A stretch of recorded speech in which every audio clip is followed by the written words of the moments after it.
আসসালামু আলাইকুম। আন্তর্জাতিক রিসেন্ট খবরে আপনাকে স্বাগত। শুরুতে জানাবো আমাদের হাতে থাকা সর্বশেষ বিশ্বের গুরুত্বপূর্ণ সংবাদ, এরপর বিস্তারিত। পুরোদমে ইরান, ইসরায়েল, হিজবুল্লাহ যুদ্ধ চলছে, আর এই মুহূর্তে আমাদের হাতে এসেছে যুদ্ধের কিছু ভয়ঙ্কর গুরুত্বপূর্ণ আপডেট সংবাদ। শুরুতেই জানাবো হিজবুল্লাহর বিরুদ্ধে জয় অনেক দূরে বলছে ইসরায়েল। ইসরায়েলি সামরিক বাহিনীর ব্রিগেডিয়ার জেনারেল ইসরায়েল সোমার বলেছেন, ইসরায়েল এখন হিজবুল্লাহর হুমকি প্রতিহত করতে পারেনি। তিনি হিজবুল্লাহকে পুনরায় সংগঠিত করা বন্ধ করতে যে কোনো জায়গায় আঘাত করার জন্য প্রস্তুত থাকতে বলেছেন। এরপর জানাবো যুদ্ধবিরতির পরদিনই লেবাননে ইহুদিবাদীরা আবারও হামলা চালালো। যুদ্ধবিরতি দেওয়ার পরদিনই লেবাননে আবার নতুন করে হামলা করেছে দখলদার ইসরায়েলি বাহিনী। দক্ষিণ লেবাননে ৬টি এলাকায় এই হামলা করেছে দখলদার বাহিনী, খবর রয়টার্সের। এবারে জানাবো নিজের উত্তরসূরির নাম ঘোষণা করলেন মাহমুদ আব্বাস। ফিলিস্তিন কর্তৃপক্ষের প্রেসিডেন্ট হিসেবে দায়িত্ব পালন করে এসছেন মাহমুদ আব্বাস। ২০০৫ সাল থেকে তিনি এই দায়িত্ব পালন করছেন। ৮৯ বছর বয়সী এই নেতা বর্তমানে বার্ধক্যজনিত নানা সমস্যায় ভুগছেন। নিজের শারীরিক অবস্থা যখন এমন, তখন নিজেদের উত্তরসূরির নাম ঘোষণা করলেন তিনি। এদিকে বিদেশি পর্যটকদের জন্য সুখবর দিল সৌদি আরব। তেল নির্ভরতা থেকে দ্রুতই সরে আসছে সৌদি আরব। দেশটির সম্প্রতি পর্যটন খাতে ব্যাপক নজর দিয়েছে, এমনকি পর্যটকদের আকৃষ্ট করতে একের পর এক পদক্ষেপ নিচ্ছে সৌদি আরব। এরই ধারাবাহিকতায় দেশটি বিদেশি পর্যটকদের দারুণ সুখবর দিয়েছে। আর সংবাদ মাধ্যম আরব নিউজের এক প্রতিবেদনে সব তথ্য জানানো হয়। এবং সর্বশেষ জানাবো বাংলাদেশে গ্রেপ্তার চিন্ময় দাস ইস্যুতে ভারতের সংসদে বিবৃতি দেবেন জয়শঙ্কর।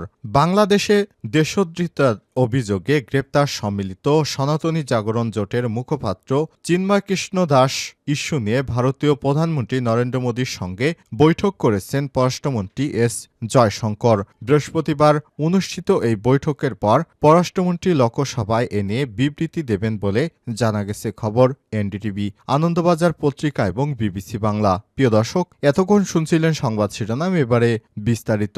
তবে তার আগে বন্ধুরা অনুরোধ থাকবে এই সংবাদটিতে একটি লাইক দিন।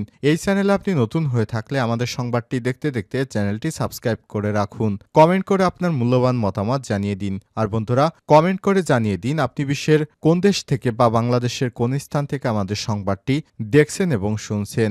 গাজা যুদ্ধে আপনি যদি নিরীহ ফিলিস্তিনিদের ভালোবেসে থাকেন, কমেন্টে ইয়েস লিখে বিশ্ববাসীকে জানিয়ে দিন। এবারে বিস্তারিত। হিজবুল্লাহর বিরুদ্ধে জয় অনেক দূরে ইসরায়েল। ইসরায়েলের সামরিক বাহিনীর ব্রিগেডিয়ার জেনারেল ইসরায়েল সোমার বলেছেন, ইসরায়েল এখনও হিজবুল্লাহর হুমকি প্রতিহত করতে পারেনি। তিনি হিজবুল্লাহকে পুনরায় সংগঠিত করা বন্ধ করতে যে কোনো জায়গায় আঘাত করার জন্য প্রস্তুত থাকতে বলেছেন। তিনি জানিয়েছেন, সত্য বিজয় কয়েক দশকে আসার সম্ভাবনা নেই। নিউজ আউটলেট ইসরায়েল হেমকে তিনি বলেছেন, হিজবুল্লাহর বিরুদ্ধে প্রতিরক্ষা পরীক্ষা হবে বাস্তবায়ন এবং অর্জন রক্ষা করার জন্য। তিনি আরও বলেছেন, আমাদের অবশ্যই নিশ্চিত করতে হবে যে এই হুমকি লেবাননে বা গাজায় ফিরে না আসে। যদি তা হয়, আমাদের অবশ্যই ভেতরে ঢুকে আঘাত করতে হবে। এদিকে লেবাননের দক্ষিণ অঞ্চলে ৬টি এলাকায় বৃহস্পতিবার ট্যাঙ্ক থেকে গুলিবর্ষণ শুরু করেছে দখলদার ইসরায়েলি বাহিনী। যুদ্ধবিরতির পরদিনই লেবাননে ইসরায়েলের হামলা।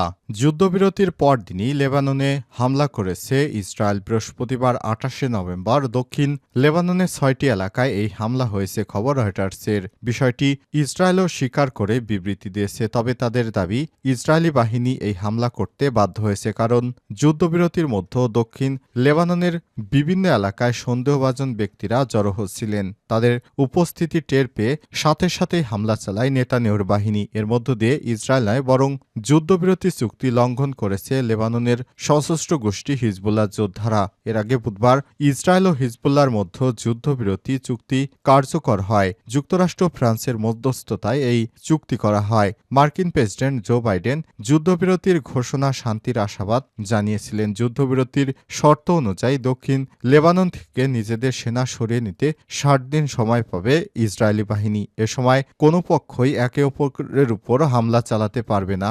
বৃহস্পতিবার লেবাননে অবস্থান করা বাহিনী হামলা করে। এদিকে যুদ্ধবিরতি স্বস্তির নিঃশ্বাস ফেলেছে দেশটির বাসিন্দারা, পাশাপাশি নিজেদের ঘরে ফিরতে শুরু করেছেন তারা।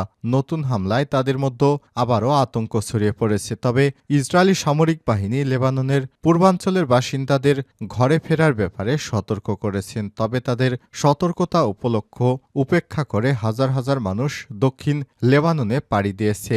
লেবাননের স্পিকার নাবি বেরি বাসিন্দাদের ঘরে ফেরার আহ্বান জানিয়ে তিনি বলেছেন, আমি আপনার ঘরে ফেরার আহ্বান জানাচ্ছি। টেলিভিশনে দেয়া এক বক্তব্যকে নাবি বলেন, ধ্বংসস্তূপের উপর বসবাস করতে হলে আপনারা নিজেদের ভূমিতে ফিরে আসুন।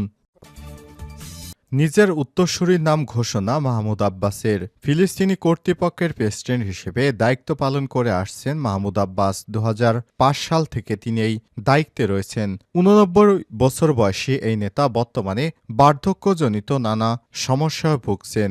নিজের শারীরিক অবস্থা যখন এমন, তখন তিনি নিজের উত্তরসূরির নাম ঘোষণা করেছেন। বৃহস্পতিবার ২৮ নভেম্বর মিডল ইস্ট মনিটরের এক প্রতিবেদনে সব তথ্য জানানো হয়েছে। প্রতিবেদনে বলা হয়েছে, ফিলিস্তিনি কর্তৃপক্ষ প্রেসিডেন্ট মাহমুদ আব্বাস একটি নতুন ডিগ্রি জারি করেছেন। এই ডিগ্রিতে তিনি তার উত্তরাধিকারের নাম ঘোষণা করেছেন। অন্তর্বর্তীকালীন সময়ের দায়িত্ব পালন করবেন তিনি। বুধবার ফিলিস্তিনি বার্তা সংস্থা ওয়াফা প্রকাশিত ডিগ্রিতে বলা হয়েছে, ফিলিস্তিন জাতীয় কাউন্সিলের বর্তমান সভাপতি প্রবীণ ফাত্তা নেতা রাহুই ফাতুহের এ পদে অধিষ্ঠিত হবে। প্রেসিডেন্ট পদ শূন্য হলে সমসাময়িক তিনি দায়িত্ব পালন করবেন। নাম প্রকাশে অনিচ্ছুক ফাতাহের একটি সিনিয়র সূত্র মিডল ইস্ট আইকে জানিয়েছে, মার্কিন ব্যাপক চাপের উপর এমন ডিগ্রি জারি করেছে মাহমুদ আব্বাস। তিনি বলেন, যুদ্ধের পর গাজার বেসামরিক বিষয় পরিচালনার জন্য একটি কমিটি গঠনের পরিকল্পনা রয়েছে। মাহমুদ আব্বাস এই কমিটি ঘোষণা করবেন। তবে কমিটিতে ফিলিস্তিনি কর্তৃপক্ষের কোনো ধরনের দায়িত্ব থাকবে না। একটি জ্যেষ্ঠ ফিলিস্তিনি সূত্র ইসরায়েলি সংবাদ মাধ্যম হারেজতকে জানিয়েছে, মাহমুদ আব্বাসের উপর অবসরের বিষয়ে চাপ দিয়েছেন। তিনি দায়িত্ব পালনে ব্যর্থ হলে তার বদলি নেতা বেছে নেওয়ার কথা বলা হয়েছে। প্রতিবেদনে আরও বলা হয়েছে, ডিক্রিটি ফিলিস্তিনের বর্তমান আইন প্রতিস্থাপন করে। আইনে বলা হয়েছে, ফিলিস্তিন আইন পরিষদের পিএলসি স্পিকার প্রেসিডেন্ট স্থলাভিষিক্ত হবেন। বিদেশি পর্যটকদের জন্য সৌদির বিরাট সুখবর। তেল নির্ভরতা থেকে দ্রুতই সরে আসছে সৌদি আরব। সম্প্রতি পর্যটন খাতে ব্যাপক নজর দিয়েছে, এমনকি পর্যটকদের আকৃষ্ট করতে একের পর এক পদক্ষেপ নিচ্ছে। এরপরও ধারাবাহিকতায় দেশটি বিদেশি পর্যটকদের দারুণ সুখবর দিয়েছে। বৃহস্পতিবার ২৭ নভেম্বর সংবাদ মাধ্যম আরব নিউজের এক প্রতিবেদনে সব তথ্য জানানো হয়েছে।